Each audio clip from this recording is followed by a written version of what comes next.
Have you ever looked at your life and said, I have most of the things that I prayed for, but I still feel exhausted? You're helping other people, you're doing the thing, but inside you feel depleted. I've shared my multiple roles in other spaces, and I'll do so here as well. I wear a hat of a wife, a mother, a daughter, a doctoral student, a ministry member, so many things, as a therapist, as a consultant, as a coach, as a speaker. So there's so many different roles and hats that I wear. Sometimes I forget which role I'm in. Not really, but sometimes it just becomes so much that it can be exhausting. Now, I've prayed to be able to have a space where what I did for my professional work was flexible enough that I could still be there with my kids. But there are times where I feel like what I'm doing is just a lot. And I too feel depleted inside. And that's when I realized that it's not just me that feels this way. There are so many other women that are out there that are seemingly living their best lives outwardly, but inwardly they're feeling depleted.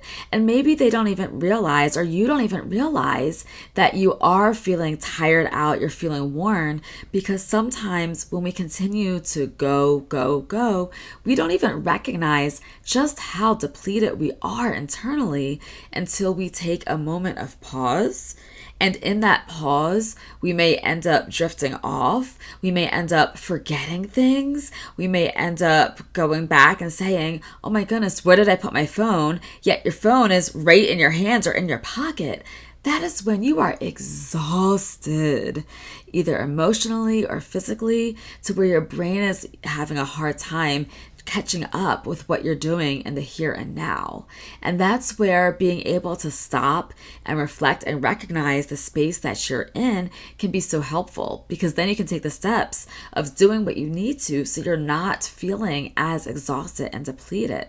And it's not a point of feeling guilty because you need to say no to doing certain things or you need to get more rest, but it's a matter of being able to take care of yourself. As I tell you this, I say that to myself as well. Let's get into the 5 signs that you are carrying too much. Number 1, you're always tired.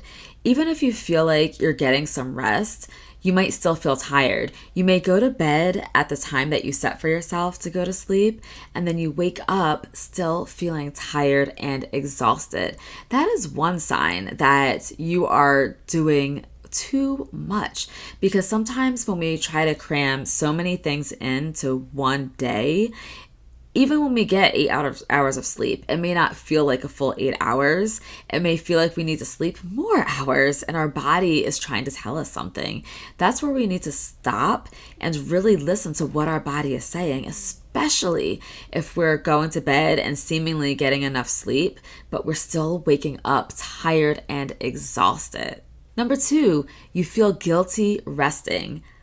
Hey, this has happened to me on multiple occasions where I have felt so guilty by just sitting down and taking a rest. Because what happens sometimes, you may notice that you have thoughts about what needs to be done in the future, or you're having thoughts about what you've already done, what you could have done better with it. But listen, you need to rest. We don't have to continue to go, because even Jesus rested, okay? And so if you're modeling after him, you need to also model that portion as well, which is taking time to rest, to get rejuvenated, to get recentered. We don't have to feel guilty about that, because part of our bodies, physiologically, our bodies need rest. If we continue to go without getting rest, what's going to happen? Our bodies are going to shut down. Even if we want to keep going, we're not going to be able to keep going. Your body will shut down. It will sit you down. Now, the question is, would you rather your body sit you down, or would you rather have control over getting that rest that you need so that your body can be replenished, can be refilled and nourished, so that you can go out and you can pour out what God has for you to give to other people, whether it's through your businesses, whether it's into your family's lives, and everything that you're doing. You need rest, and you don't need to feel guilty about that. A third sign that you're carrying too much is that you take care of everybody else first. Yes, it is so wonderful to make sure that everybody else is taken care of. I'm in a helping field, and in the helping field, I very much enjoy of taking care of other people and knowing that they're okay. But it is so important to realize that you need to make sure that your cup is filled, because when your cup is filled, then you have what you need to pour into others, just like with the rest. I'd like to tell people oftentimes to think of the image of if you're flying on a plane, before that plane takes off and the flight attendant is going over the safety procedures. What they are telling us is that if anything happens and the pressure drops in the cabin, the oxygen masks come down, you are to put that mask on yourself first, not on the person next to you who may be older or who may be younger and not able to do it for themselves, but you need to put that mask on first. Why do you think that is?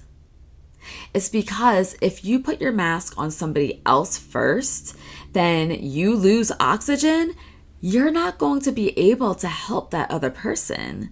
You need to have that oxygen on yourself first so that you have what you need to then be able to help the other person. You want to help them so badly, so you're trying to affix their mask on them, but in the process, you shut down. You're not helping them, and you sure have not been able to help yourself. So therefore, there is no guilt. And you need to help yourself first. Look at what it is that you need to do for yourself. Take inventory and what your mind is needing and what your body is needing to be able to function, to be able to feel centered. Because at the end of the day, if you are looking to walk out the purpose that God has for your life, you are going to need that energy. You're going to want to need all the resources and all the tools to be able to do so. Therefore, you need to make sure that you are good so that you are able to then pour into others. The fourth sign that you're carrying too much is that your mind never shuts off. That's when you continue, like I said before, you thinking about all the things that you need to do in the future and thinking about all the different scenarios. You're talking to yourself, you're having conversations about it with other people in your minds, not actual conversations, because you're trying to make things perfect. Or you're thinking about things that you've done already that you could have done differently, but you're perseverating on it. You're not moving on from it. It's just stuck in your mind on replay, just distractions, continuing to go and go and go. It's just not stopping. Number 5 sign is that you don't even know what you need. That's a place of just being almost numb in a sense, of a state of stagnation and not knowing what it is that you even need. And that's a huge indicator that you are doing too much. Why is it that women get stuck here? Oftentimes they have a high level of responsibility. So maybe you're the one that's taking care of your family. Maybe you're a single mom that's taking care of your kids. So you don't have other people that you can lean on. Maybe you're running a business and you're the owner. And as the owner, you're taking on so much on your shoulders, all of that responsibility. Maybe you're a people pleaser. You don't know how to say no.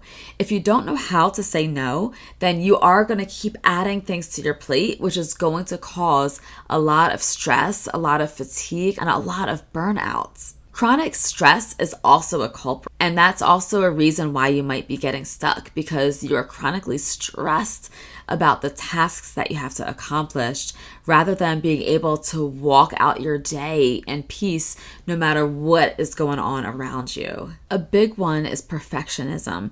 Perfectionism can keep you stuck where you are, because if you feel like you have to continue going and going and fixing and fixing and fixing until you get the thing just right.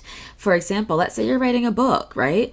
And let's say in writing your book, you want everything to be perfect to a T, then there's a high chance that you're not going to launch that book for a while.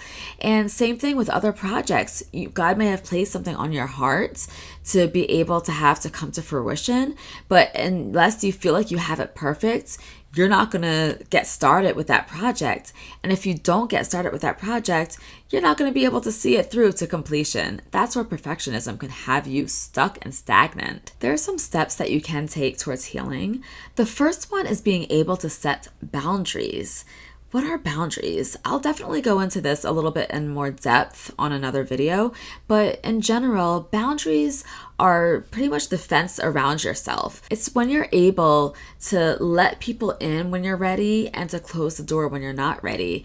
It's being able to say no to things that don't align with your why or the purpose that God has for you, and being able to say yes to things that do align with that purpose, that do fit within your schedule and within your time frames. Another step towards healing is stillness. Are you able to just sit and to be still? There's a scripture that says, "Be still and know that I am God." It's in that stillness when we're able to truly reflect on what it is that we're supposed to be doing in our lives, on what it is that we're supposed to be doing in this moment. One of the other major steps towards healing and key is prayer. In that stillness, being able to pray and commune with God, to be able to hear what it is that He is calling you to do, because we can't do this on our own. We need God to really be able to illuminate that path before us so that we are able to walk step by step and what it is that we're needing to do. Support is absolutely another step towards healing. We need the support and help of others. Who are those people in your life that you go to seek advice or wise counsel? Who are those people that you go to receive love and to feel nurtured? When is it that you go to God, and when do you call on Him to help you through those challenging situations and trials, to help you to rise above, to keep going? It's important to know these people that we have in our lives, because those are our village. Those are the people that's going to help to pull us up when you're feeling down, when you're feeling tired, when you're feeling exhausted. They're the ones that are going to be able to, like the errands that are going to be able to hold your hands up when you need to have strength to keep going, but you don't have your own strength. They're going to be the ones to help carry you through. So take a moment and look at the support system that you have. Another step towards healing is having self-compassion. Having self-compassion isn't a bad thing. You need to have compassion for yourself. See yourself how God sees you, and have that compassion to be able to give yourself that time, those moments to be able to rest, those moments to be able to say no when you need to say no.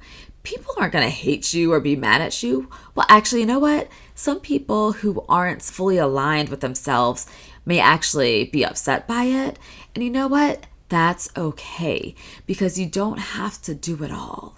You really don't. You can say no. You can set boundaries. You can rest. You can be compassionate for yourself so that you know what you will accept and what you will not accept. My hope is that you would take at least one small step towards your healing, whether it's setting a boundary today or taking a moment today, even just 2 moments or even a minute, to just be still. Be still in silence, be still in prayer, and be compassionate for yourself. Another step that you can take is downloading my free workbook, where I talk about burnout and I talk about setting boundaries.